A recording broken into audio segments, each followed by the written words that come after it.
Okay. Hi, just going to do a special edition one. Welcome to Wave Action. Myself, Chris, and our two lovely founding members, Kay and P. Basically, what's going on is, like, last night we had the we did the Light for Gaza last night. Had loads of people just sending in photos from all over the world that took part, and Kay did an event in Peterborough where local community come out and they lit lanterns and sky lanterns. You're just getting the video sorted for that, aren't you, Kay? Yeah, it's taken ages to upload. It's just literally taken a millennium. They're not going up. There's about 5 videos. Oh, the joys of the internet. Yeah. So we're gonna try and do that again because it was a nice thing to do. It was, people just sent in their photographs. It didn't have to be anything spectacular. It was more of a, a solidarity thing, to just a symbol, just to show solidarity as quick and easy as lighting a candle and just. And there's people in Palestine as well, isn't there, that's broadcasting it and seeing it. So it's giving them a bit of strength to know that they're not alone.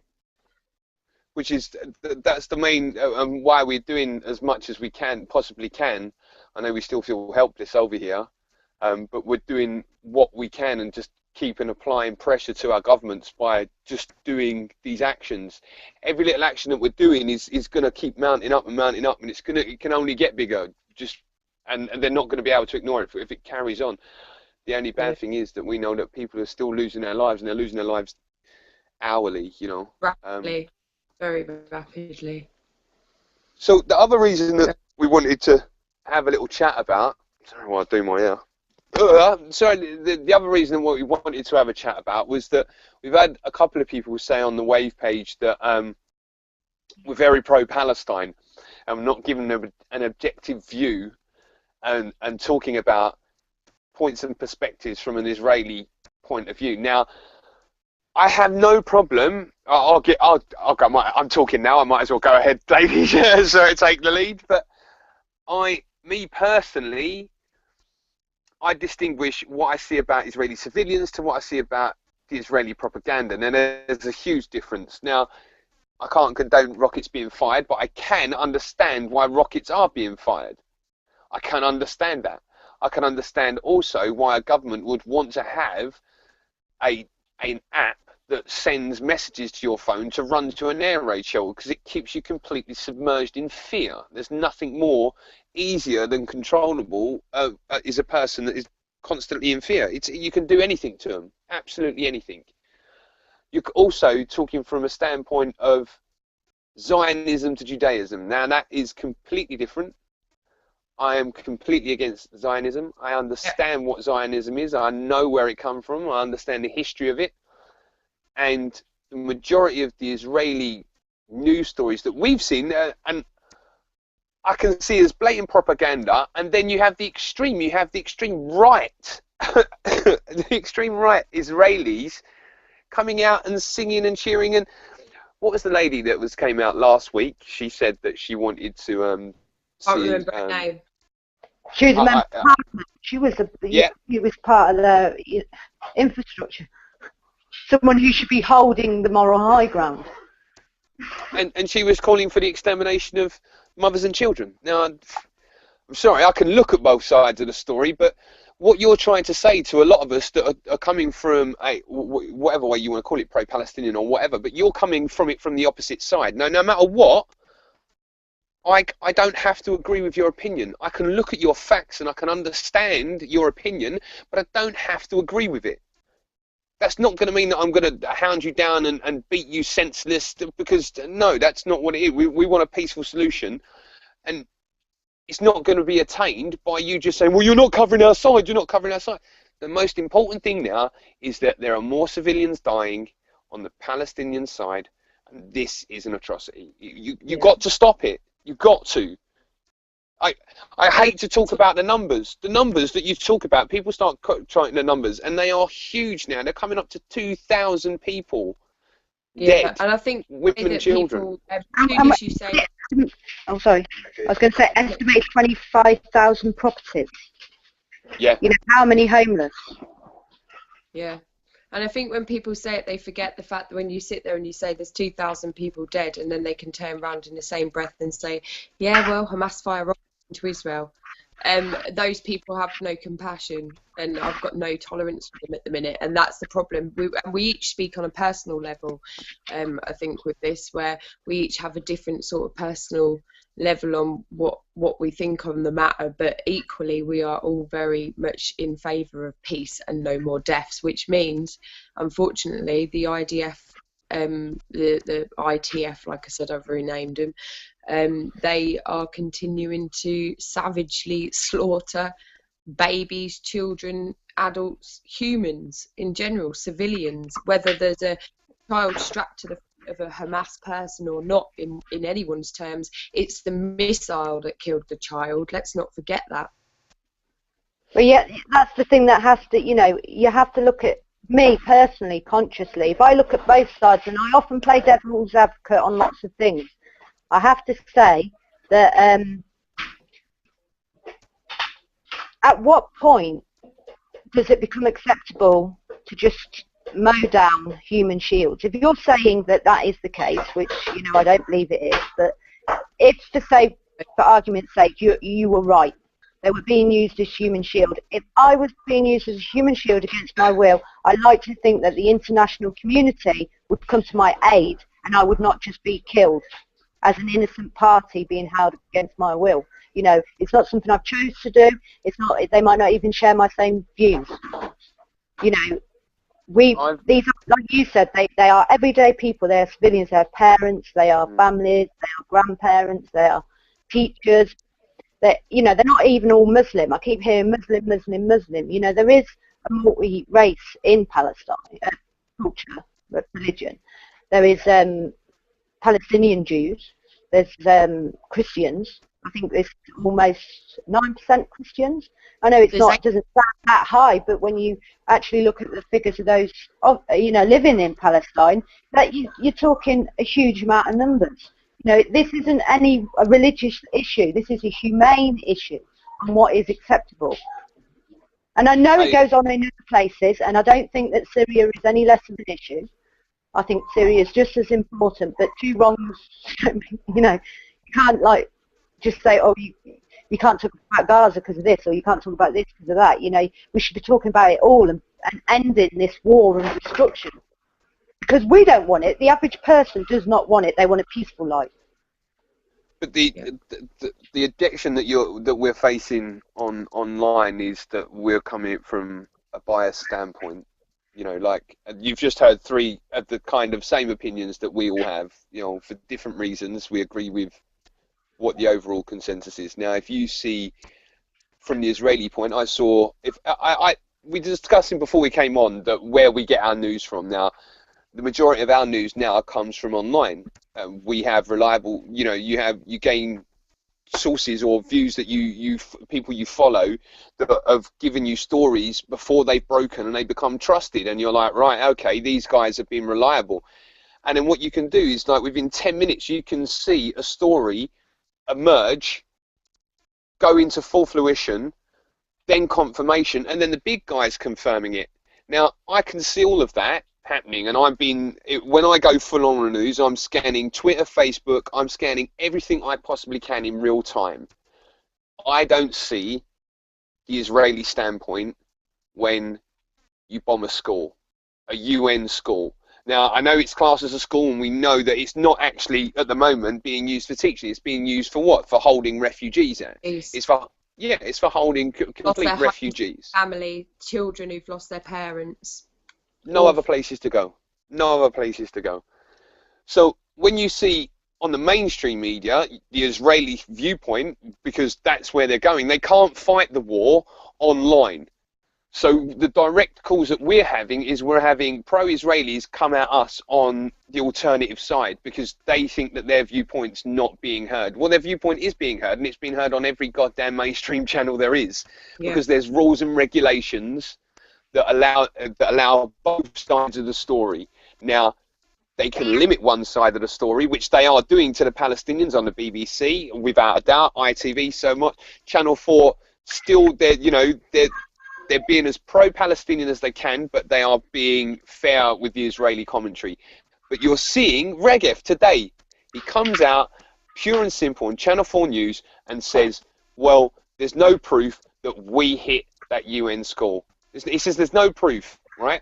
He says it's a possibility, but there's also the possibility that we shot two Islamic terrorists and blew them up, and they had explosives on them. And it's like, well, I'm hearing the Israeli standpoint, and that's complete bullshit.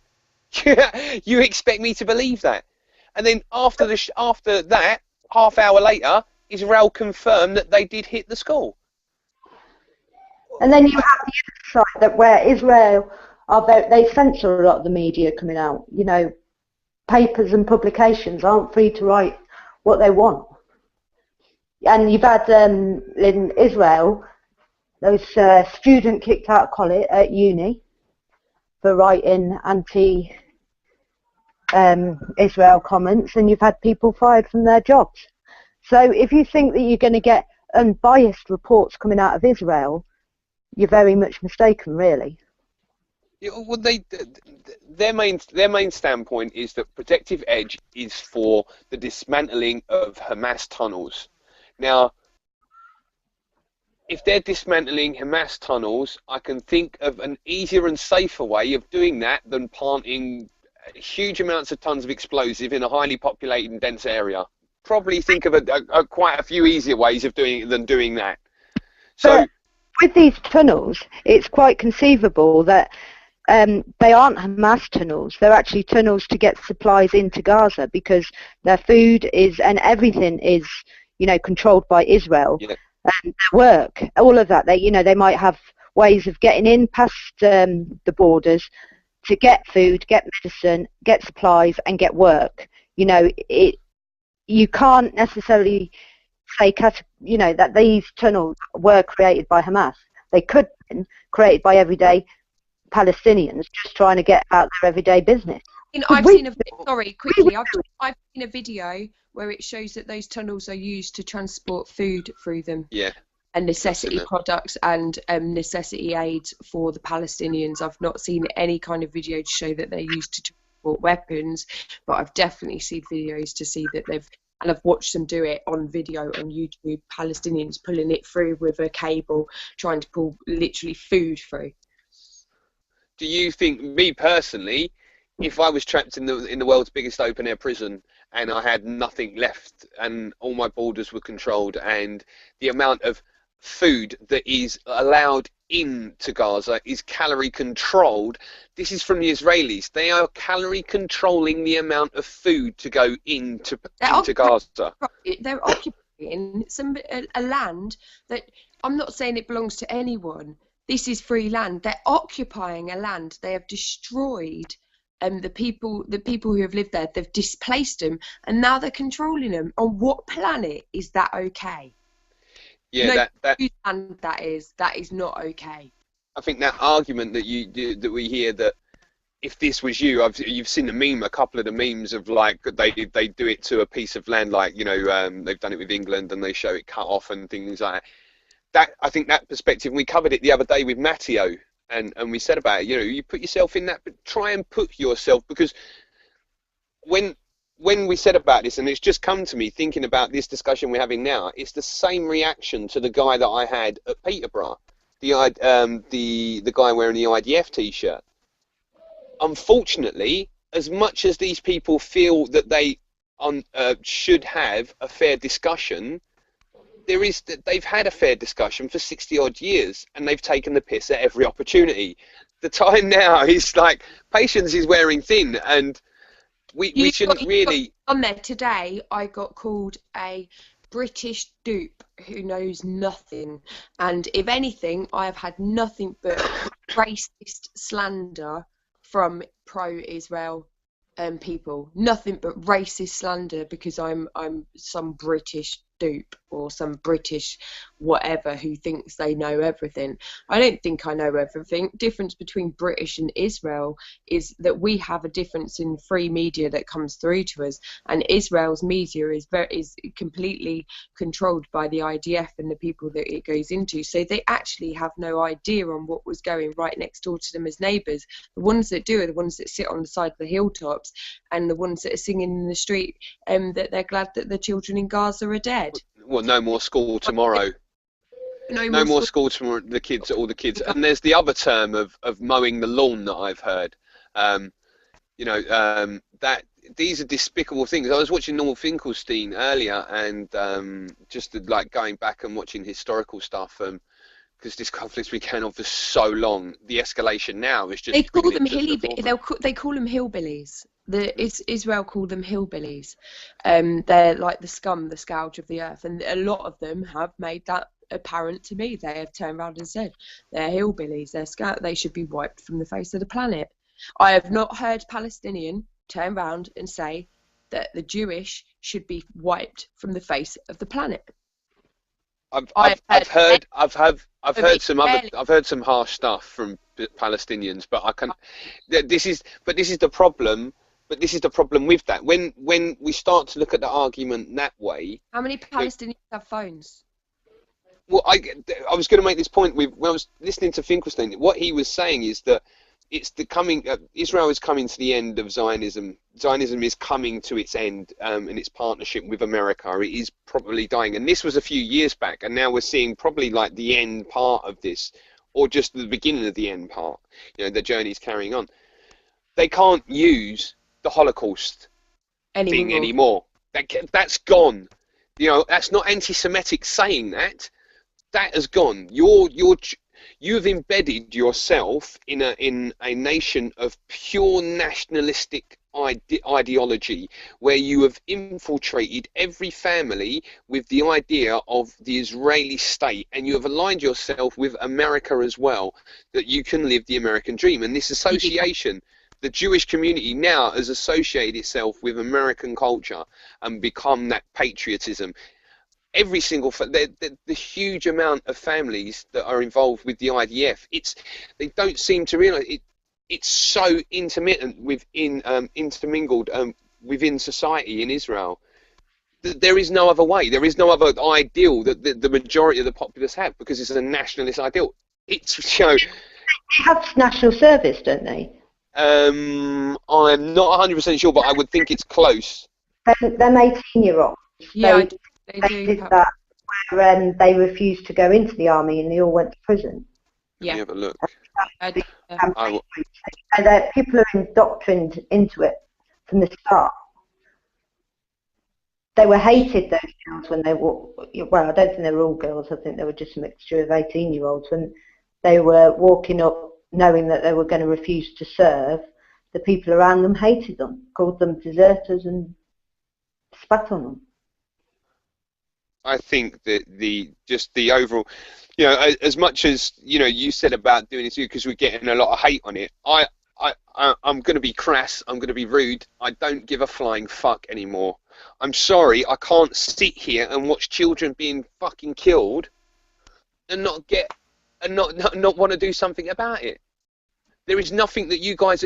If the shoe was on the other foot, and this was Palestine versus Israel, then the populace would be crying out for the reverse of what's happening. It's one state bullying another and killing a fucking lot of people. What are you going to do? You're going to stand by and let it go? The Holocaust, it's genocide and it's ethnic cleansing. There's no doubt about that. And the anti-Semitic comments are meant to do exactly what they're meant to do. They are meant to. The EU should now stop people, that we are now being racist by not allowing Israeli produce. Well, I'm sorry, I don't buy anything that has anything to do with Israel's produce of gun weaponry to go around slaughtering babies and children. Just what I choose to do. I'm not a racist. Racist is turning around and calling me a British dupe and thick because I come from the UK and because I don't know nothing. Well, yeah, but that's becoming relevant now. That idea that because you're in another country and I don't know something, I probably know more than you, mate, because I'm getting in a huge amounts, and it's the amount.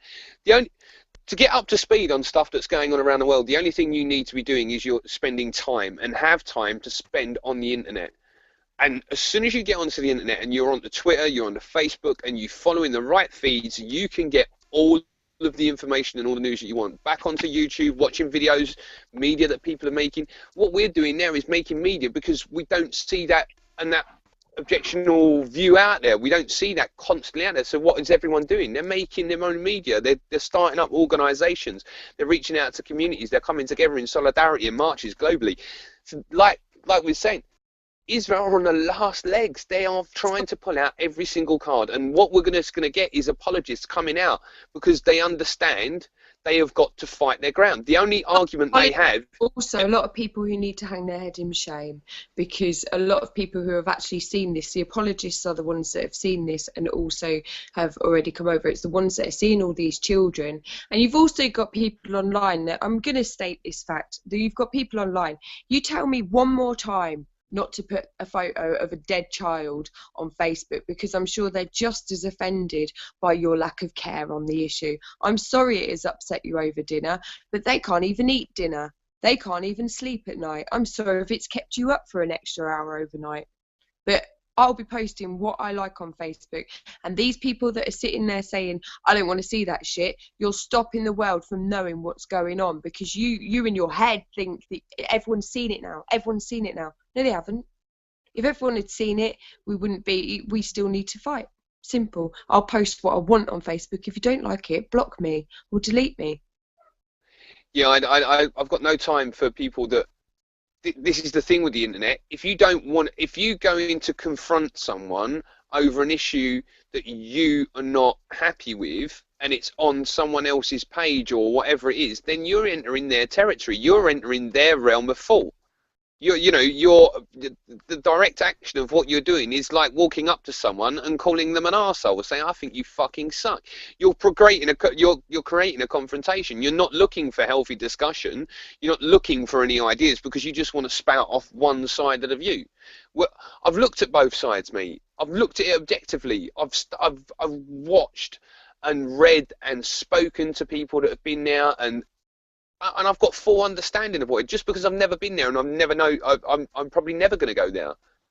Yeah. What? That doesn't mean I have a concept and understanding of and an idea of how fucking shit this is. If it wasn't for the internet now and us spreading awareness, those Palestinians would have been... No, they wouldn't have been wiped from the face of the earth, because without the occupation, Israel's fucked. They can't survive without the occupation. It's Israel that loses out because they use Palestinians as slave labour.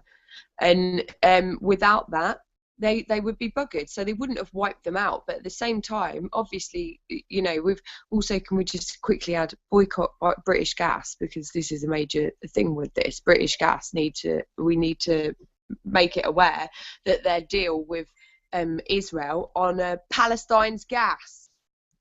Well, look, just before we can, I'll come to that. I just want to say about conscription. Conscription exists in Israel for all Israeli citizens over the age of 18, although Druzi Arab citizens of Israel are exempt. Other exemptions are made on religious, physical, or psychological grounds. The normal length of conscription service is currently 3 years for men and 2 years for women. I think that group actually did it on the inhumane reasons. But they actually stated that they didn't agree with what Israel was doing. So that's why they went for it. Despite a general impression that the majority of Israeli citizens are conscripted, only about 50% of potential conscripts actually serve in the military, so they say.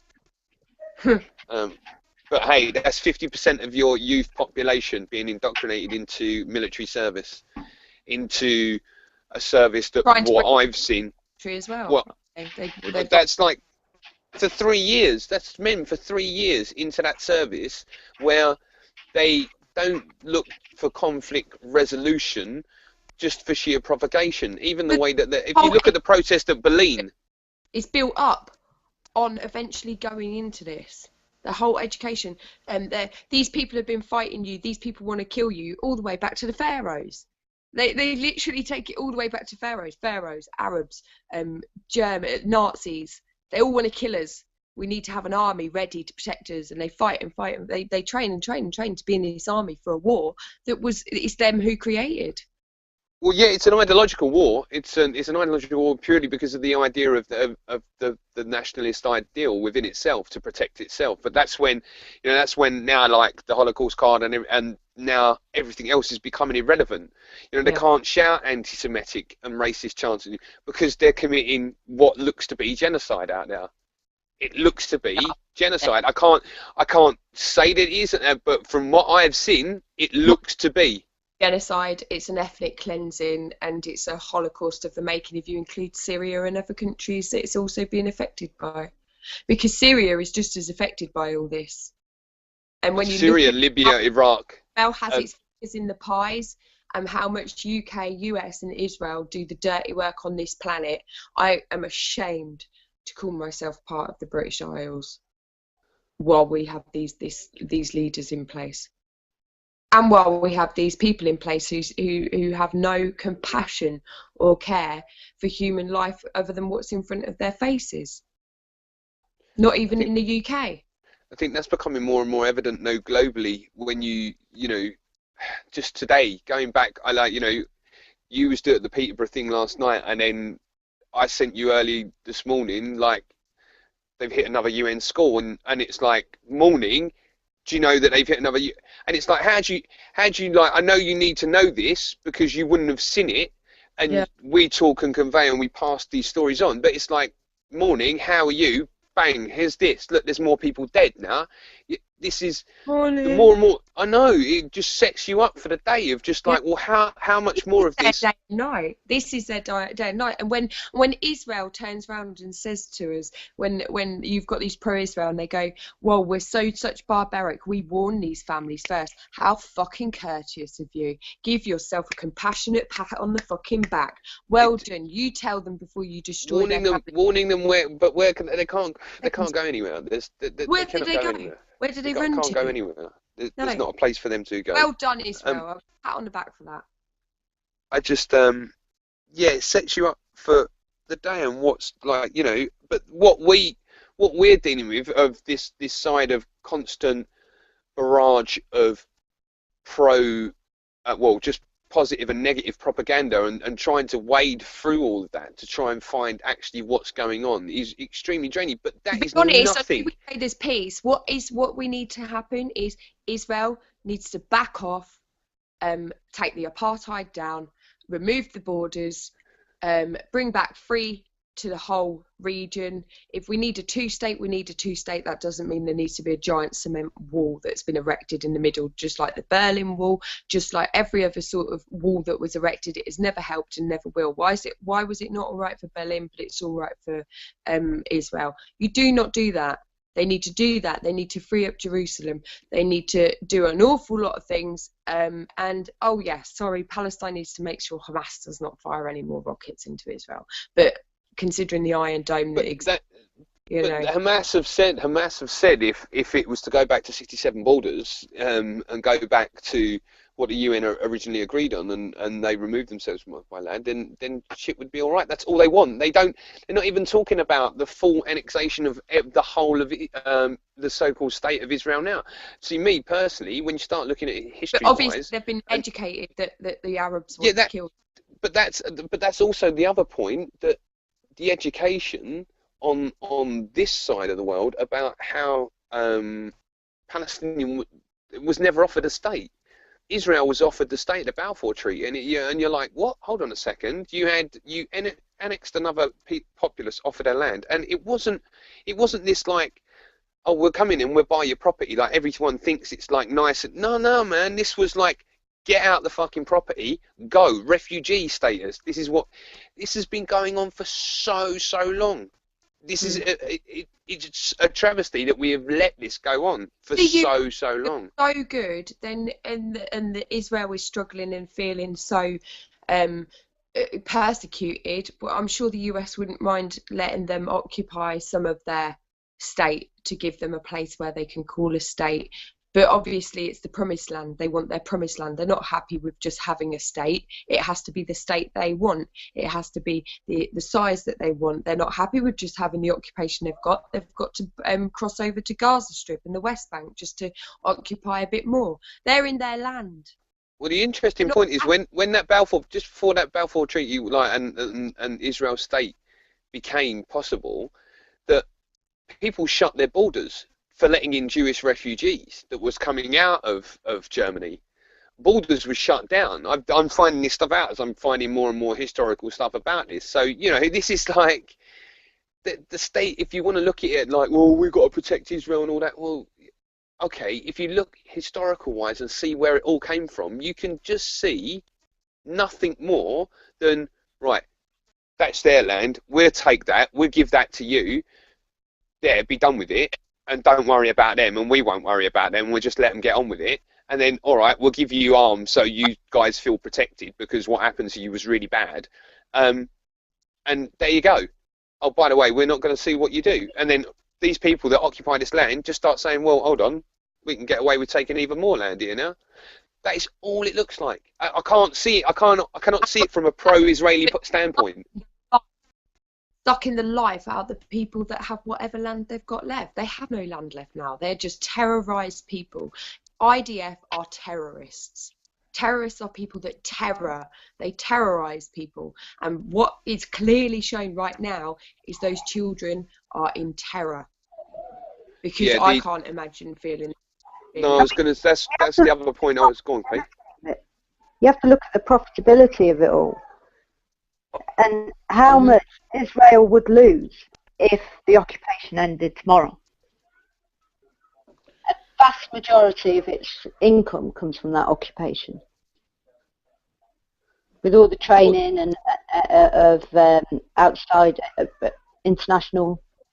Yeah, but they earn so much money from aid points, though, and military contracts. But this is what I was going to go on about. You've got the whole military. You've got the all the private security companies. You've got all the well, there's no end. The weapons, everything. That if it was to end tomorrow, they would lose too much. And to be honest, I think it suits other countries to be able to, Israel's coming up with a lot of new weapons and shit, and they are showing them how effective they are. And the weapons trade and war has always been, the dreams of the banks and the capitalists, because when somewhere like Gaza is attacked like that, it costs a lot of money, and there's a lot of construction, and all of that are all making money and constantly rebuilding it, and you can guarantee them they won't be the Palestinians that are profiting from it. They aren't going to be getting the contracts to I don't even see that they would, like that premise that they used in Iraq to go in and do that with Halliburton. Yeah, I can see that in that larger scale of area, but in that smaller count of area, there's no real money to be made in building the amount of stuff that they've displaced, and that's when that gas theory comes into. Yeah, but you've got the gas theory, but you've also got the slave labour. Palestinians are on a slave wage. They build Israeli buildings and settlements where they're not allowed. Jewish-only areas. They control what trade the Palestinians can do. That's their work.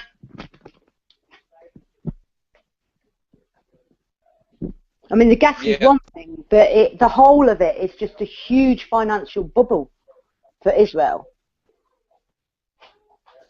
Yeah, I think Israel have got far more things in my personal opinion. I think that they've got far more entrenched in the way that their influence of outside of their country that has more influence on the sway. Now, they could lose the stuff with the military.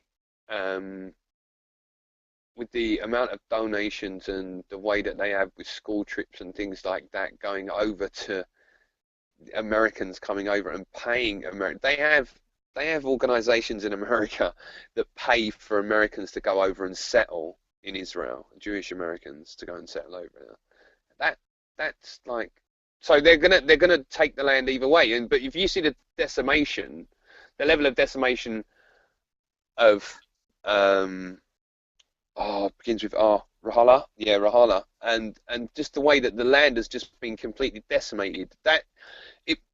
The infrastructure idea, I wholeheartedly can see it happening, but I start leaning towards more that idea of that they're after something else. They wouldn't need to. What is your ultimate goal to dismantling everything within a land? Well, it's to remove the people from that land, to not bring them back, because they wouldn't be able to come back, because no matter what, there's a clear up, there's everything, you know, logistic wise, if you were to think about it logistically, and I don't mean to be callous in any way, but that they would have to remove all this, people from the land, they'd have to remove all the debris, they'd have to remove everything like that. There's money involved in that, there's no doubt about it, but then I don't think they would even let the people back. I don't think that they would rebuild what they want to capture. Like we've said, I think it's just more of a land grab than anything else. They've got more backing than sense. I think it's the lot, all as a collective. I think as a collective, it all runs together. You've got the gas, you've got the occupation that brings in a great deal of money for them. You've got the arms trade that comes in from the UK and the US, and right now they're worried that they're going to be boycotted also on their goods trade, which rightly so. They would lose a hell of a lot if they lost the support of the global public, because they are ethnically cleansing a land so they can occupy it. Yeah, I can't see it. I can't see any more. What they're doing is wrong. Yeah, I think that's the culmination of the whole thing, though, that we're seeing from this side, is that why so many people have got involved in this now is that no matter what, you can't see any way out of it apart from Israel backing the fuck down. If Israel don't back down, it's not. If they don't say that they're not even coming into the peace talks. They tried to broker another peace talks, and Israel said no, we ain't even going. We need like another, like a week and a half ago, they said they needed another 2 weeks to clear out everything that they're doing. That also, you know, when you said about human shields, I was listening to this argument the other day, and the term, like you say, human fucking shield. But when you think about that, they're happy to say, well, they're using human shields, but we don't care, we're going to shoot through them anyway. So we've calculated the risk of killing these people to get to these people. So we've now put these human shields as irrelevancy. So it doesn't matter. You've taken, do you see the connotation of and the idea of that is that if we label these as human shields and we keep pandering on at this in the news, okay. Sorry, you can't. And that's what it is. It's saying using them as human shields and using it and constantly plugging it in that way. It's almost like saying, right, eventually, well, it's okay to shoot them because they're human shields. Not that their life has any value. Not that there's any reason to live. If I was taken hostage in my city by a group of robbers, I would be goddamn shamed if my family did not fight for for justice if anyone shot me. Well, no, it's a case of it's that point that you say there, Kay. It's the say you was taken hostage at a robbery in your town. You was taken hostage. It's like the police turning up, right? Having snipers there, shooting you in the head and saying, well, we had to shoot her to get to them. It's like, what? Hold on a fucking second. That's acceptable now? Yeah. How is that acceptable? Yeah. That's the connotation. Well, it is to these people because of the desensitization of going on about this. It's fucking human lives, man. It's happening more and more every day. They've lost the plot, and that's the thing. Everything now that we see is just they've run out of time. We're having apologists and people hammering us to try and sway the population. Yeah. Well, I think that they had, and then using the proper education and their absolute media has just come together in one as a discompassionate bunch of people who are clearly not seeing life as a value and only seeing it as a gain. Yeah. And as the time of global awakening, where more and more people are becoming more and more conscious and you know, as much as like us people say that we're being like there's a dystopia and everything like that, we are, you know, the amount of people that are coming together in solidarity over this, it could, like we said before, it could be the catalyst to something major. People have got that, the majority of people that have got empathy and not smothered in tons of apathy have now decided that, look, this issue is something that needs sorting. This needs, you can't kill life. There's too many awoken people, and that's going, like, you know, like P said the other day about the magic figure. It's getting close. Yeah. It's going to happen. And I don't think we should be, as much as we're doing this video now, I don't think we should be apologising. We shouldn't. I don't think we should be even entertaining these guys. With the decision on Hamas, right? Let's just take fucking Hamas out of this situation. Let's even just take them out of this situation, because compared to the civilians killed, we have activists on both sides, and I'm thoroughly disappointed with a couple of them, which I have removed from my friends list and from my YouTube channel, that I thought were quite on the ball, and then obviously they've spent so much time sucking in their glory that they've refused to accept the new issues that have come up daily, because every day things change on this. Every day we make sure we're on the right channel. But if you're going to turn around and say Hamas are terrorists, right, you instantly are agreeing with the BBC. Have we not learned over the amount of years we've been doing this that if the BBC say something, look for what the opposite is, and it's generally true? Because if Hamas weren't around, there'd be a new group they'd create. Oh yeah, completely. Over and over, a new one, because they're Arabs. It don't matter, they're Arabs. It's fine. We're just going to do that. We'll just create a new group, just because people are scared of them anyway. It don't matter what we call them. We'll call them toe wanglers. No, people will be scared of them. It's just a name. And they're all guilty of creating this propaganda, and they've all known exactly what they're doing. It's about time our BBC and our government were told exactly what they're supposed to do. They should be afraid of their people. Their people should never be afraid of them. They're here to be a representative of us, and they're clearly not. It's about time they knew that. I think that's getting, you know, with austerity and everything kicked in, people find it hard and everything else, that it's bringing issues. People are more willing now to stand up and fight. But like we said, you can't, people are making their own media. That's when things start to go wrong. When people are taking that back into their own hands, it was like when the printing press came out. It was, you know, information was freely passed. They can't stop the freedom of information and the way that it's being passed through. The amount of information that is out there now, like we said before, it's the first time in human history. This has fucked them right up. They didn't see this coming. They were, I think, what was meant to happen was we were not even supposed to notice that we were supposed to all be brainwashed enough. There would be a couple of activists, 100 of us in the square, going, no more war, no more war. And that is what they expected. They can deal with that. They did not expect the global uprising of people calling on humanity.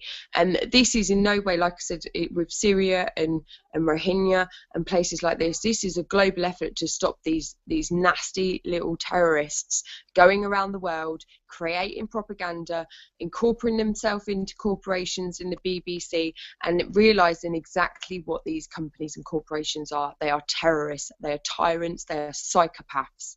They're enjoying this. They enjoy this. That's what a psychopath does. They are getting off on this, but they're not happy.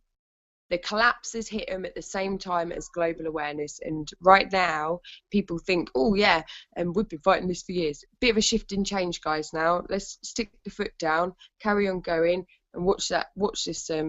These big bad Zionists and Illuminati, whatever you want to call the lot of them, watch them all crumble.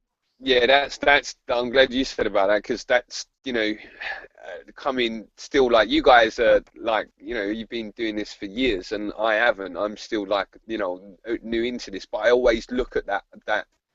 I go to the full extreme. I'll play devil's advocate, but I'll go to the full extreme on either side. Now, for me, the possibilities of this could be, if you want to go to the far connotations of this, and I was talking to the wife about it as well, I said that there always could be another plan, and another plan of a switch over of power. We need this to happen for this to happen.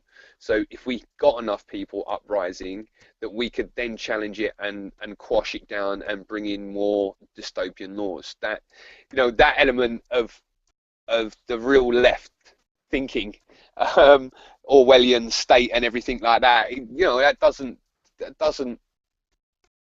hinder any thought in my mind that it couldn't be a possibility to happen, because it's pretty sure it's going to happen. But hey, how about P? What do you reckon, P? I'm sorry, the house has just gone into turmoil. There's kids all over the place coming in and going crazy. Sorry about that. No, I was just saying yeah. about P. What does P reckon? I think she's gone.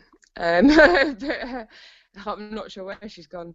But I think you're right. I think that on either side of this and whatever's kind of happening, the fact you've got so many people so diversely set around, because we've got people. I read comments today with people turning around and saying we need to take Islam down, and these are people that we've stood with on occasion on marches. Yeah, I know that people think of zeitgeist and they think of these alternative ideas, and they say that religion, you know, religion will die out eventually. I can't see it sticking around. I can see spirituality, yeah, not a problem. But these old ideas will eventually go. But it's about that transition and how we get to that. I also I don't know if you saw, I linked it earlier on the Wave page, and if you haven't seen it, check out Chunky Mark's interviews, because they've been pretty good today. He's been at the Green Festival this weekend, and he had a couple of interesting interviews. One with a guy that spoke about a couple of things about activists and people working together to actually try and bring the system down, and he's actually met one of these guys that are talking about underground systems and overground systems that are organisations that are coming together and trying to do it. He spoke about one guy who hopped a fence in a Kent power station and switched off the power and jumped back out, didn't hurt anyone, and they're doing this purely through pacifist means, but to actually bring down the collapse of civilization, to get things moving quickly, because otherwise it's gonna, these, you know, you don't want to put it in trivial ideas, but this Gaza thing it's a waste of our humanity. It's a waste of our humanity, man. There's far more bigger issues that we need to be doing. Why are we having to get ourselves concerned about us still killing each other, killing civilians? It's not us. We don't need to be wasting our time. It's the leaders. I'm sorry, but I fully delete the elite. Delete the elite. I say humanity. I still class it as humanity, because we're still complicit by letting it go on. You can't. You know, it's still two sides. That the guys in power are not going to give it up. It's down to us to take it. You take down the corporations. You take down the system in such as the people now turn around and say, you're not doing what you're supposed to be doing for us. This system's not working. It needs to be removed, and that needs to be done in a peaceful manner. It all needs to be and we are quite capable of doing that, and that's what needs to happen once these brutal psychopathic leaders are removed, every single one of them, except I will give an exception to Uruguay. I kind of like that geezer. Really like him. Is that just because of that? It's just that because they put the shout out for specific growers of a certain substance that they wanted to have come over to that link. Uruguay's had my vote for a long time. I've been planning on going out on a dinghy with them for a while. No, it's the fact is that the leader of that country gives all his money to his country and lives on exactly the same wage as what everyone else does in the country, and that's around about what our leaders should do. It's about time we give them that wage, because they're our leaders. That means we are the people. We tell our leaders what to do. They don't tell us what to do, and it just takes a very big collective to come together and say that. Yeah, I think that's the main thing that can come out of something so negative with Gaza. Something can come out of it so positive, because after this, like, you know, you're putting reaches out, you've made huge strides in what you didn't think was a strong community in Peterborough, you know, but you've reached out to a Muslim community and you've gone, hold on a second, I've been accepted well and truly into this, and you know, just from us talking, we obviously can't talk about what it is and things that have been like events that are going to be coming up and stuff, but you know, just from the communication I'm getting from you about it, it's like, well, these guys are ready to rock and roll, man. We're looking to build bridges. Let's go. I think it's being that kind of human, isn't it? Because already I feel like one of the brothers and sisters, you know, I just feel like part of the family. And that's exactly how I feel about Gaza. I feel like these are my family. These are my people, my friends, just people of the earth. They're just part of us. And God's sake, keep killing them, because you're just getting people more angry. You know, I feel for every single one. When we were lighting those lanterns up, a couple of times I had a little sob and a little tear in that, because I just hope they know that we're there. I hope they know that they're not alone. And they know. Yeah, I can't say all of them know, but I would say that it's getting out there that kids running around, lighting the lanterns and running, and we were running after one that was like catching fire. And these are biodegradable ones, so they catch fire, but then they're gone. Literally, they don't stay alight very long. They are just disintegrated in air. But if they're on the floor, it just looked like little piles of fire. I'm like, kids, run! This is awful. But they're just all being together and seeing them, and you know what it is, don't you? I think human.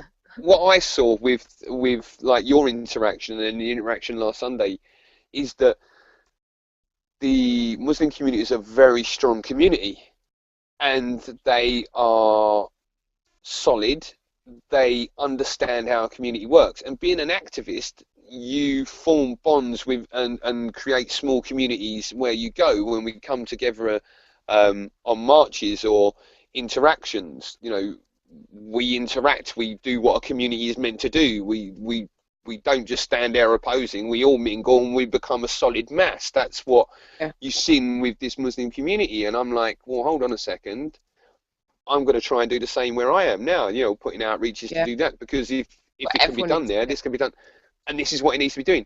So that you start to realise they do that. Because obviously we see people every day, and we speak to these people online every day anyway. We're kind of used to that, but it's almost like population thinks they're a different species, like we're a different colour from each other. And this goes with every race, every ethnic origin. People seem to think that they're not even human, like they're not even. But I can assure you, their kids eat crisps too. Their kids give mum shit too. Do you know what I mean? You've got to understand, it's the way that the media have made them look, though, isn't it? If the media have made the portrayal of Muslims terrible and oh, you can't trust, they're getting this, they're getting that, and the vilification of them, and then when you meet and welcomed and shown solidarity, nothing but thanks and understanding, you're like, well, hold on a second, you know, there's nothing wrong going on towards here at all, and we should be building. I'm part of the community. What do activists look for? They look for that. I never had a community before this. Peterborough's not a community. Yeah, it's not a community. But that's the difference. You've got a community. Yeah, you've gained a bunch of people that are proactive in what they want to do. They want to stand up if they see an injustice. They're going to stand up for it. You know, but that's the other side of it. I don't want to stand up. I want to carry it on as well. No, that's the thing. This is that's the start. Start merging, start mingling, start becoming one with each other. You know, just start. I want to go have dinner with these people. I want to go have parties with them and join in with their traditions and stuff like that. I want them to come to mine and my people and all that, because look at we're so mixed between a lot of us. There is every race in activism that there's just too many for you to take in, and it just doesn't become an ideology. They're just people. So we forget as activists that when I sit there and go, you shouldn't feel like that, and they're like, yeah, but that's life. And it's like, you forget, yeah, they are actually segregated. Whereas it's easy as an activist to turn around and go, oh, that human over there, which is what we do. Whereas I'm seeing a lot more in life, a young Asian or a young black man Why do they have to keep doing that? It's like it's almost denoting who you are. Your race is denoting who you are. It should never have happened. We've allowed that to happen. I think that positive outlook. Hold on, I'm just putting in my charger. Hello? The positive outlook from it all is that there's the possibility of bringing, like, you do Peterborough, you go there, you come together and you meet these new people. Then the Gaza situation comes to an end, whatever outcome comes to it, but you've gained a base, you've gained a community. Now, whatever issue faces your community, you're going to be able to use that base to go forward and move on. That is nothing but positivity. That is the downfall of elitist power, because then you have a proper resistance. You have people that are willing to stand up, and that's exponential. That will just keep on growing. You look in, some people won't stick their head up against the parapet, and they won't put it above it until they know that there's someone else doing exactly the same, and then that gives them the confidence. Yeah, I think that's the thing, because last week I was being shot down quite a lot by an awful lot more people than I am this week for saying, I'm just not seeing no proof of Hamas being terrorists. I'm sorry. And that's just my opinion. Send me the proof. Send me the proof in a YouTube video, anything. I'm begging you, please send me images, videos, anything that you can to me right now, because I cannot see past my own thoughts on this. This is my opinion. Yeah, I think that's becoming proof of what's happening elsewhere. I'm seeing quite a lot from Palestinians that actually have mobile phones, that are actually taking videos of what's happening. Reporters going into Palestine. Not one of them can show me a video of Hamas. I think, look, we're missing P. So yeah. Well, I'm gonna cut this off anyway, because I've got to deal with my children before I end. Yeah, I think P's had some emergency. I think P's had some emergency issue, and it is like 9:45. Yeah, we just wanted to do this because, like, we're getting a load of aggro and grief and on that. But that's all we can do, and just carry on putting out information out there and let you get to your own opinions of that. But we're just going to carry on doing what we're going to be doing, and just stay tuned, get involved, approach us, chat to us. We're here, blah blah blah blah. I'll catch you later. We're human. Yeah. Right. See you later. See you later. Bye. Bye.